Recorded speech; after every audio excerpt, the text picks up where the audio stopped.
Pleased to bring in the outstanding Mark Brennen, my longtime friend. Great to have you with us again. It's great to be here, Steve. Thanks for having me. Day after signing day, so I can take a deep breath and get back to work covering football. Yeah, I mean, you were there for a long period of time, watching all this happen. You've now watched this unfold over the years.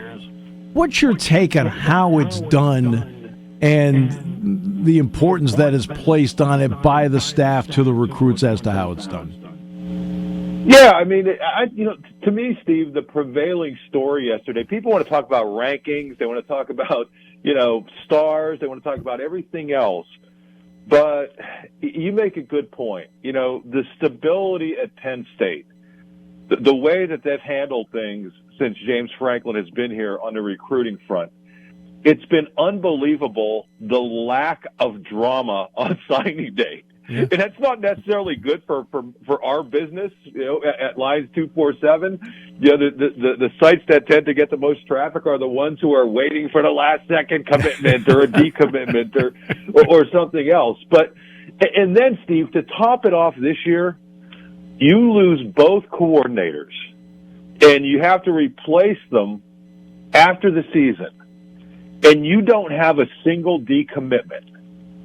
And to me, that tells you what you need to know.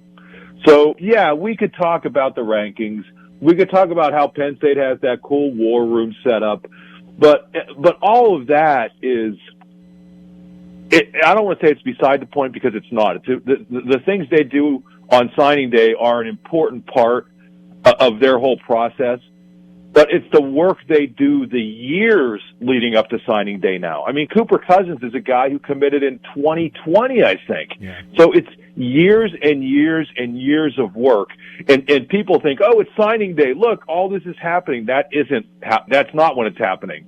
It's happening for multiple years. It's happening at every one of those camps over the summer. It's happening at every visit. It's happening when the coaches go on the road. It's happening when the coaches get no sleep for, 2 weeks after the season ends because they're on the road recruiting. So it's all of those things. In fact, you may have seen some coaches or parts of the recruiting staff, if you're watching on Facebook Live, or some of the pictures that Mark took during the course of this, of being on their cell phones. Well, they weren't talking to the current guys. Many of them were talking to the 25 and 26 guys, saying this is going to be your day next year or the year after. And the thing is, we see that every single year. So people may or may not know, but my daughter Grace is a student at Penn State, and she's an intern photographer for us. And I told her, you have to make sure you get photos of these guys on the phone because Steve, you recognize it. But I think a lot of people may look at those photos and think, yeah, these guys, they're talking to their wives, or they're talking to their grandma or whatever. No, they are talking to recruits moving forward. And that's my point. This isn't something that is wrapped up in, a couple of months. I mean, this is years in the making. And, I'll dust off a blast from the past. Penn State was kind of on the forefront of this when, in the mid-'90s, they got a commitment from Joe Nastasi, I think before his junior year. Yes. And, that people just were not doing it. But it was a kid who was thinking, this is where I want to go. And obviously it ended up being just a great thing for Joe. And he became a very productive player at Penn State. And he's been in State College all these years. He was a member of the State High coaching staff, but it goes back that far. Now, I would be lying if I didn't tell you that James Franklin and company have taken it to a different level. But only because you have to take it to a different level because everybody is operating at that pace now, years in advance, not days, not months, years in advance. Right. And exactly. And that's how it has to be done, which now brings me to this.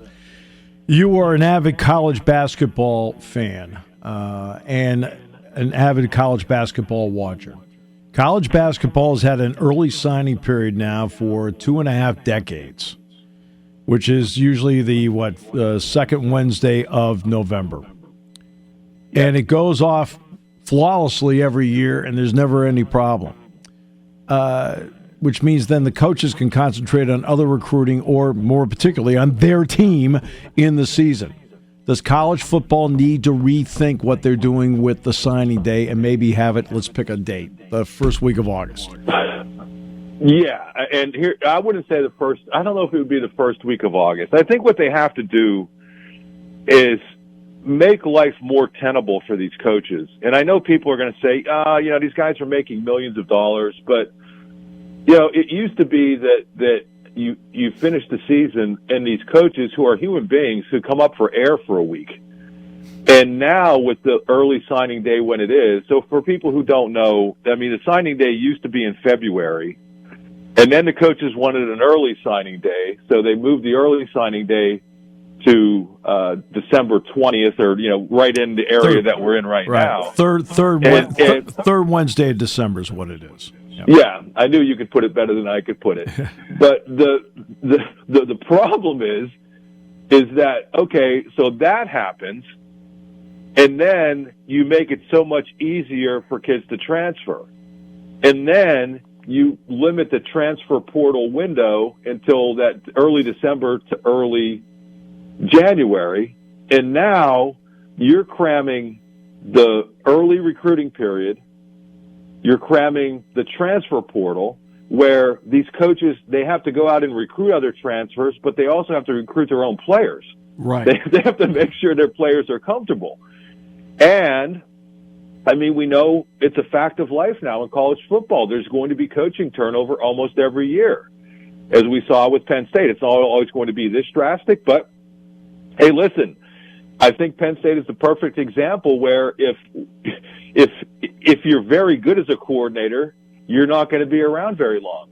Or if you're struggling as a coordinator, you're not going to be around very long. It's unfortunate, right? It's the way it is. It's so we saw both ends of it. And so my point being, Steve, is that you are cramming so much into such a small window. And the issue for these coaches is that they need people to protect them from themselves, especially a guy like James Franklin. And I say that in a complimentary way, because if he's put in a position where he has to outwork somebody, he is going to outwork them. Yep. At whatever cost, like we saw at the bowl announcement where, he admitted he didn't look very good because he had been, just grinding away. And please take that the right way, everybody. I am not saying that as a criticism. I'm saying that when you're in that position, if you are not taking every minute that you can to outwork your opponent, you're not doing your job.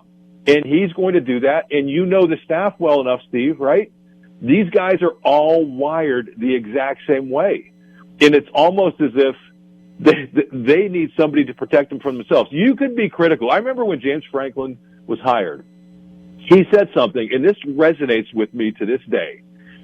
He joked, he said, there are better looking coaches than me. There are better coaches than me, but no coach is going to outwork me. Right. And that's where this all comes into play, is that these guys, to be successsul, you have to work. James Franklin gets in there at 6-something a.m. and he's leaving at 10 at night. Yep. And his assistants are the same way. They have a daily meeting at 7 a.m. Mm-hmm. And it's so going back to where we started. I know I'm all over the place here, but yeah, you need an early signing period. Would August work? Yeah, I think August would work because you're getting ready for the preseason and things aren't being pulled all over the place. But at some point, I think it would be much better because let's face it, the kids we saw with Penn State this year, these kids, I think they had one guy, Jalen Harvey, who committed in October. Yep. And everybody knew for a year and a half that he was going to commit to Penn State. I think he just wanted to enjoy the process. So many of these kids just want to get the process over. Just do it in August. I agree. And I know I went a long way there, but I think there's more to it than just moving the date. It's like, these coaches, I think, need to be able to take a deep breath every once in a while. And that was the point of the question, which you then artfully ran with. Tom Allen had a chance to meet with the media for the first time as the Penn State defensive coordinator. Your impressions? Well, he had a tough act to follow in Andy Kotelnicki, right? I mean, Right. that's nobody's going to come out. But no, I mean, I think we all had a better feel for who Tom Allen is and what he's about than Andy Kotelnicki, just because Andy, not that, I mean, yeah, he was a little bit more under the radar. He wasn't a head coach. He wasn't at high profile programs. He wasn't in the Big Ten. So I think we know what Tom Allen's all about, and yeah, definitely, nothing but impressed by him. And I would hope that people, as they look at this situation, and I think a lot of people are looking at Indiana's defensive stats the last couple years and seeing where they ranked in the Big Ten. There are a couple things to take into account. Number one, when you're the head coach, that is not necessarily a reflection on you. I mean, ultimately, everything in the program is a reflection on you, but he wasn't the one calling the defensive plays. Right. Number two, and I think this has gone way overlooked, Steve. Take a look at what the transfer portal has done to Indiana football. Yeah. And it's not just Michael Penix, right, who was a Heisman finalist. I mean, you go, and I don't have the numbers right here in front of me, but, you see Penn State, and typically Penn State's been losing some kids who are kind of, maybe they would play next year, maybe they wouldn't. Maybe they're going to a place where they have a better opportunity and it's a win-win for everybody. Penn State's not losing Heisman winners, or Heisman contenders, you know what I mean? And so Indiana was in a position where it's losing 20-plus players every single year. Yes. And if you think that's not going to impact where you are, I mean, do you think it's a coincidence that Indiana went from being competitive and as soon as the transfer portal really heats up, falls off the edge of the cliff? Right. And I think Penix is just a great example. We saw him. I mean, we could argue about whether that was a touchdown or not against Penn State. Mm-hmm. But the fact of the matter is, in that game, he single-handedly kept Indiana in that game. Yes, he did. It was just fantastic. So whatever you think about the end of the game, that's fine. But you can't deny the level of player that he is. And when you're losing that level of player on offense, they were losing players not quite that good, but they were losing many of their best defensive players as well. So you have to take all of that with a grain of salt. So bottom line is, I think we all have a pretty good feel for how well James Franklin vets this stuff. And I think we all know that if he feels he makes a mistake, he'll make a change quickly.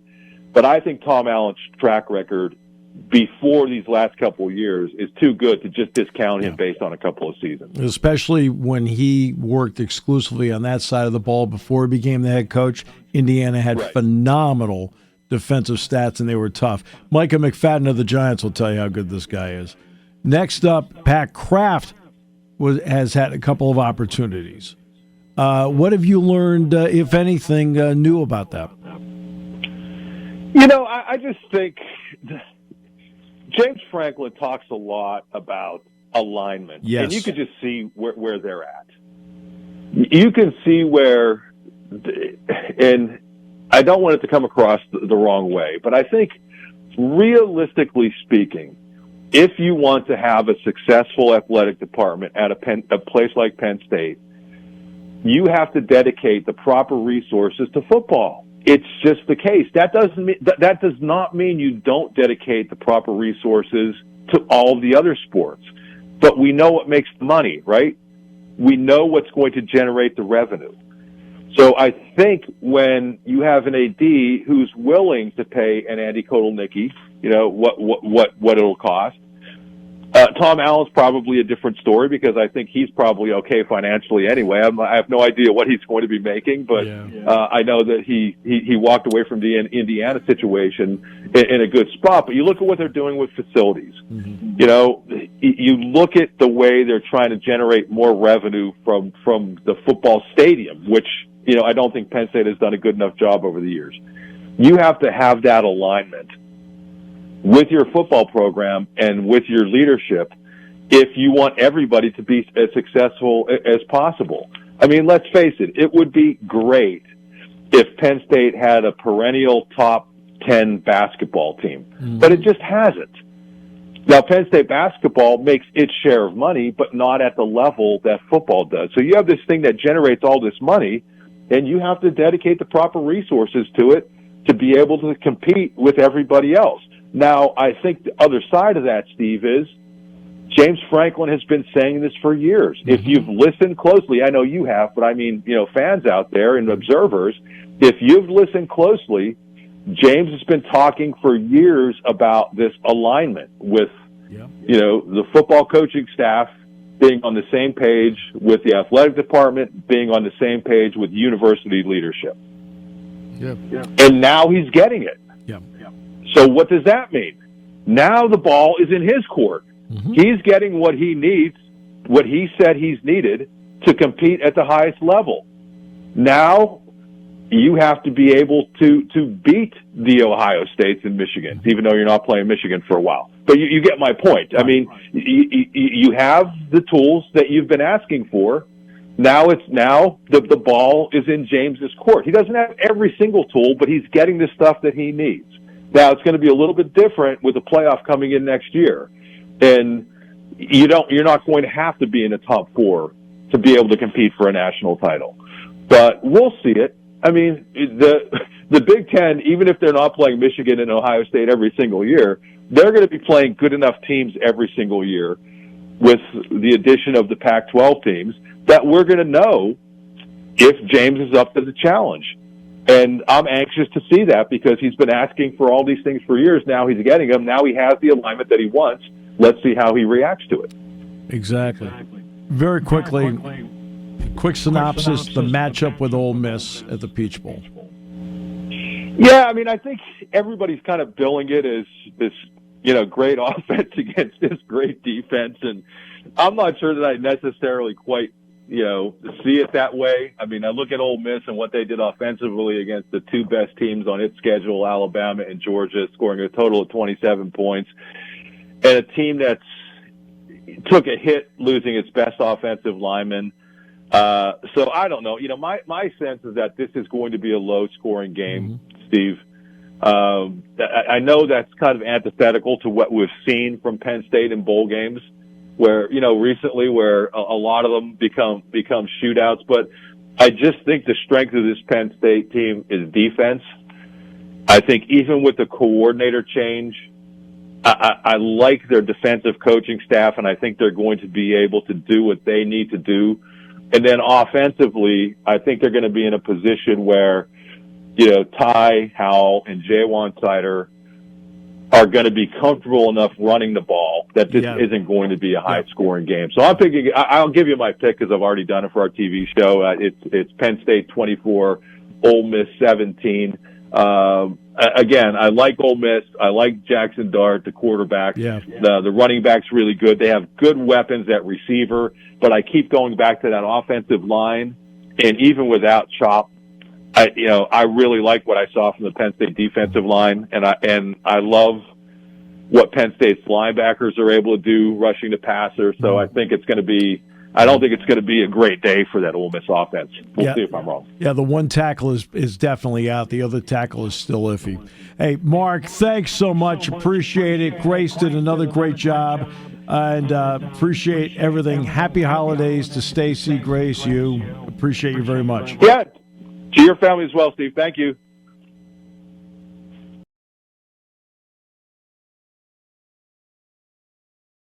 Welcome.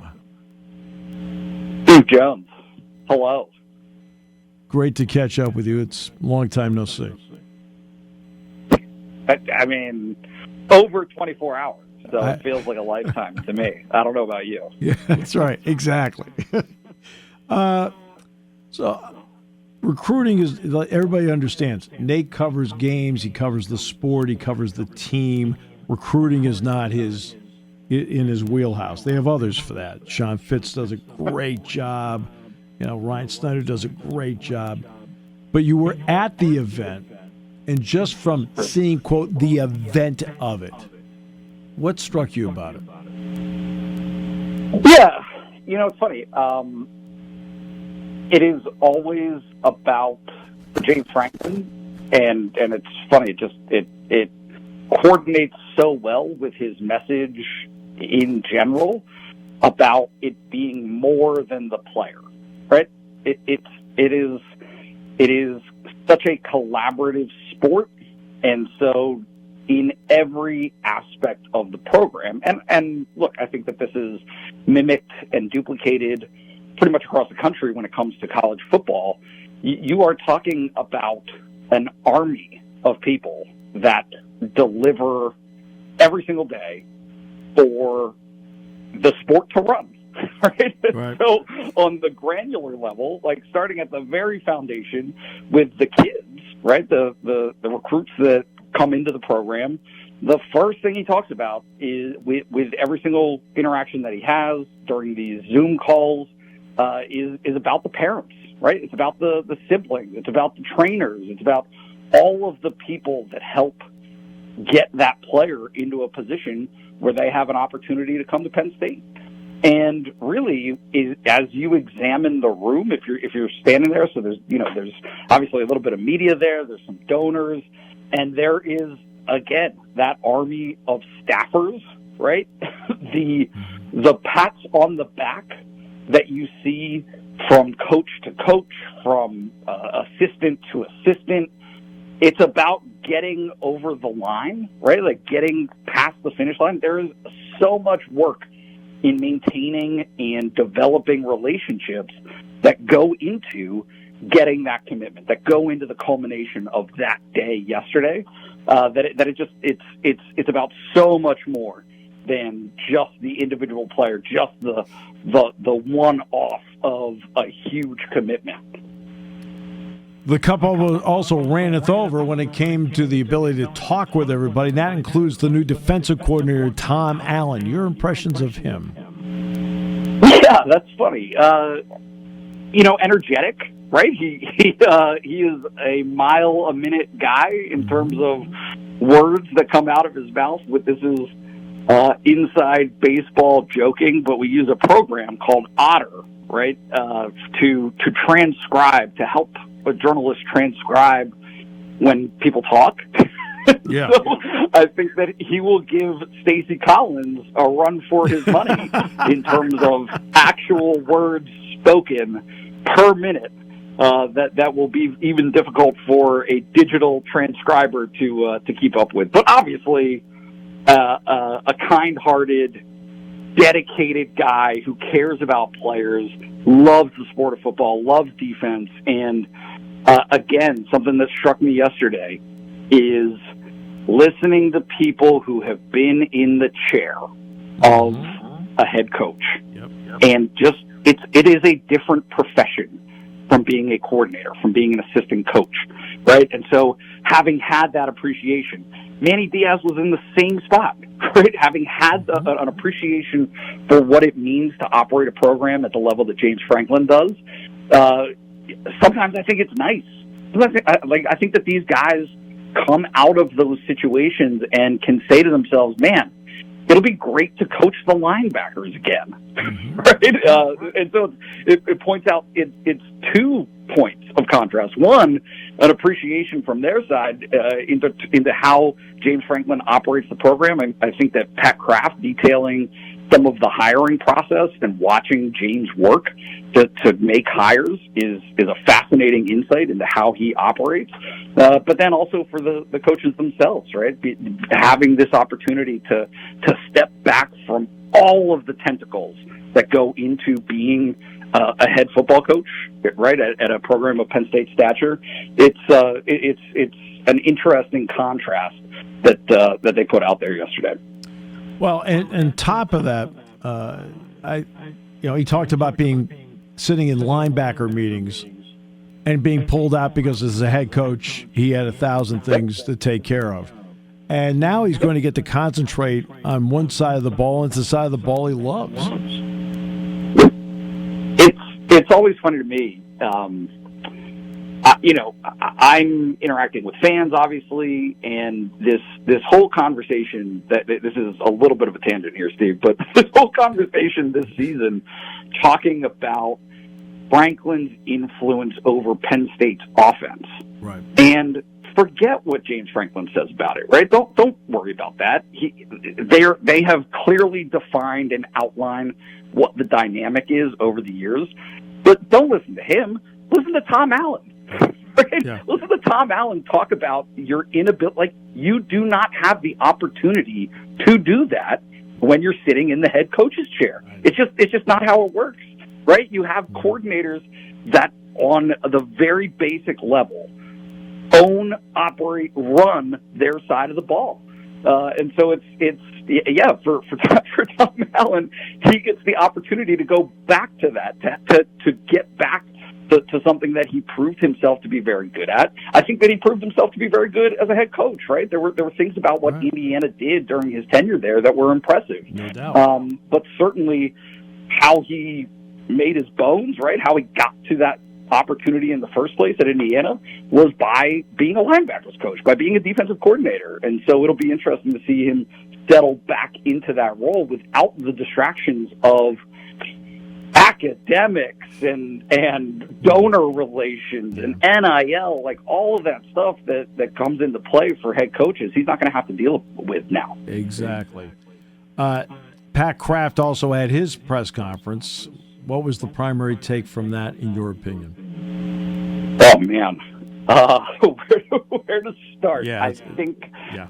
certainly there was an insight into the world of what major college football is right now. I mean, nobody that I've seen, certainly not James Franklin, certainly not Pat Kraft, has gone into the detail or the level that Chip Kelly did in terms of a revised version of what college football should or could look like in the future. But him talking about NIL NIL being the primary funding of player compensation as not being a sustainable model, he leaned into that. He said, no, it can't be, right? You cannot have fans having to pick up the bag on this. It is something that he wishes Penn State, the university, the institution, was able to take a bigger hand in. And certainly I think that we can all read the tea leaves. We know where this is going. Right. It will get to that point, but right now it's not there.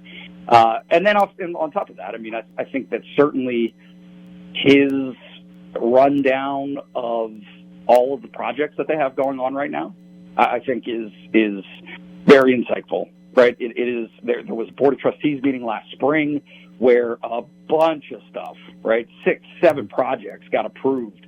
And that was including, but not even, like, the Lash building, the second story of the Lash building, it goes under construction really as we speak. It's being renovated as we speak. Yep. But that's just one aspect of all of the facilities projects that are taking place across Penn State Athletics right now. Which is remarkable. If collective bargaining ever comes into play, and I'm only using if just to couch it, how much would that actually benefit Penn State? Oh, it'd be huge. It'd be the best thing that could happen to Penn State because it is such a robust athletic department. Look, are there ramifications to all of these things? Absolutely, right? There is a backside of this where if the money has to come from somewhere and you're unlikely to see compensation levels and some of the investment levels of basketball and football, you're unlikely to see those take a step back, right? So if you have to account for the money that then gets diverted to football players and men's basketball players, what have you, there could be an impact, right, on some of the other 29 non-revenue sports, right? There could be an impact there. But if you're just looking at from the standpoint of Penn State fans are being asked to, carry the load of paying for players right now, and it's, how do I put this gently? Being met with mixed, right? Like a mixed result. There's still a queasiness that I would say exists within the fan base, right? And that's men's basketball and football in terms of their embrace of NIL. You can bypass that when you get to revenue share. Right? You don't have to have a full embrace by the fan base. NIL will still be necessary, there will still be like the actual meaning of NIL, of wanting players to have opportunities to benefit and to make some extra money based on their notoriety, their position as a football player. Yep. Yeah, those things are great. Yes. But that's not the funding mechanism that it should be. And I think that we all know that. It's just a matter of the sport getting there. Agreed. It's always fun to actually cover the games. So, there's a game coming up. It's sold out, by the way. Just what's your general impression of the matchup, Penn State Ole Miss Peach Bowl? Yeah, I think that I ran some numbers after Penn State lost to Michigan, right, in November, and was trying to find relevant comps for teams that had to face two juggernauts during the season. Right. And there was one. There was one that aligned. Ole Miss. In terms of having it, and it was Ole Miss. Yep. It was Ole Miss, right? Ole Miss had to play. Ole Miss was the only team in the SEC of that stature, right? I didn't go through all of the teams that had lost to both, right? And having to check out everything. But they were the one team that had a bunch of wins that weren't Georgia and Alabama. Right. Right? Like those were the two games that they couldn't get through. Penn State obviously had Ohio State and Michigan. And so you're both programs, I feel like, are left with this opportunity and this excitement for confirming and affirming to themselves that they are what they thought they were, which is a good team, right? Yeah. Ole Miss does great things offensively. It is going to be a fascinating and interesting matchup to see how this excellent Penn State defense fares against that offense. But overall, like from the broader perspective, I just see this as, for both programs, an opportunity. In Ole Miss's case, to do something that am I remembering this correctly? They haven't had an 11-win season in their history. They have not. Believe. They have not. Right? So that's a big deal. Meanwhile, Penn State and James Franklin are looking for their fifth. 11-win season in the last 8. Fifth, yes. Right. It draws with it complaints. Yeah. So it'll be an interesting matchup. Well, I think that there are still some things to shake themselves out, right, in terms of personnel and roster availability for both teams, right? There's been some murmurs, I would say, on Ole Miss's side about who's going to be available for them, and certainly Penn State. There are still some questions to be answered in terms of which players will play for them. But on the whole, I do think it's going to be a fascinating matchup. All right, college basketball. Penn State, of course, had its game with Georgia Tech in the Garden. We know how it ended, and and as I said on the broadcast, I said normally it's, in my experience, a prerequisite to a foul you have to be touched. College basketball, that's what I said. And college basketball, for whatever reason, in my experience, has always played from behind. They're 6 years behind the NBA with the three-point shot. They finally got a shot clock, but it was 45. Then they finally, after years and years, rolled it to 30. Right? The charge rule. I can go through a long list of things where college basketball is so far behind, flopping, where they're so far behind the NBA. The NBA has a challenge system. Right? You get one. Okay. You can use it at 18 minutes or at 18 seconds. That's up to you. Is this something college basketball needs to have? Yes. Having witnessed, I'm always curious to know how many people are paying attention game in and game out, right? How many fans of college basketball are just casual fans? They see some games, right? But you and I are watching every single Penn State basketball game, every single one, against the dregs of society and against the powerhouses. You name it, we're watching every single game. It is not a limited sample size over the last 10, 15 years of remarkably bad officiating, clock operation, you name it. There are just so many things. I have 42 years of this. Okay, please continue. There you go. I'm at a meager 19. Right. I'm trying to catch up. But no, it's consistent, and it just seems like it's funny that you mentioned it. I just saw a tweet, regarding some of these bowl games are now going to put tablets and headsets in the helmets, yes. right? And the point of the tweet was, hey, this is something that came to the NFL 30 years ago, right? In terms of headset communication. So college athletics is it has to stop treating itself as though it is an after-school activity. It deserves better than that. The participants deserve better than that. There is such an investment made. Forget the money. The money is a huge part of it for sure, but these guys work tirelessly. It is ceaseless how they approach these games, and so their lives are dictated by wins and losses, outcomes, these kind of things. You owe it to them. You owe it to them to do better than that, and that's where it just feels to me as though you got to have whatever the mechanism is, whether it's the NCAA, whether it's commissioners, whether it's head coaches demanding it. I don't know, but there has to be responsible adults in the room that can say, look, these things need to fast forward. You got to catch up, because it is a game that is taken very seriously and deserves that level of attention. And I don't need it tied to a timeout. To a timeout. To me, if you're out of timeouts and you want a challenge and you have it left, you should. And if you don't win the challenge, it's 2 shots plus the ball, right? So you suffer a penalty in that regard as opposed to a timeout. I have no problem, but I just want to see them get it right. Oh, and by the way, announce it to the crowd. Don't leave it up to poor Jeff Brown to do it. I mean, come on. Yep.